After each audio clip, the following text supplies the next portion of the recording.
Insistew li l-vot jittieħed b'mod sigriet għax ħafna minnhom m'għandhomx il-kuraġġ li jqumu u jgħidu x'jaħsbu. Hekk iddikjara l-editorjal tal-gazzetta Malta Independant b'reazzjoni għall-iżviluppi politiċi u l-kriżi fil-Partit Nazzjonalista. L-editorjal sostna li 19 il-Deputat Parlamentari li sfiduċjaw lil Adrian Delia fis-satra tal-lejl waqt laqgħa tal-Grupp Parlamentari t-Tlieta filgħaxija m'għamlu xejn ta' ġid għall-Partit Nazzjonalista għaliex ma ppreżentawx soluzzjoni. Minflok blazzjonijiet tagħhom komplew jesponu fil-beraħ il-qasma fonda li hemm fil-Partit tal-Pjetà. Filwaqt li l-istess editorjal kritika wkoll l-ebusija ta' ras Adrian Delia li wkoll għażel jinjora vot demokratiku, l-editorjal temm jgħid li kollettivament iż-żewġ fazzjonijiet xekklu l-pajjiż milli jkollu oppożizzjoni b'saħħitha.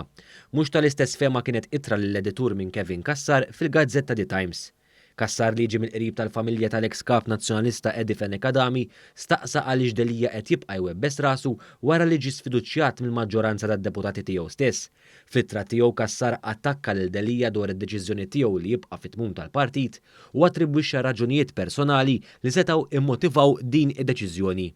Intant fuq in-Nazzjon Angelo Mikallef, kunsillier tal-Partit Nazzjonalista, sostna li l-pajjiż jistħoqlu oppożizzjoni li hija ħilsa minn kull xamma ta' dubju li l-politiku tiegħu hija maħmuġa u m'għandu jkollu ebda rokna fejn inħeba.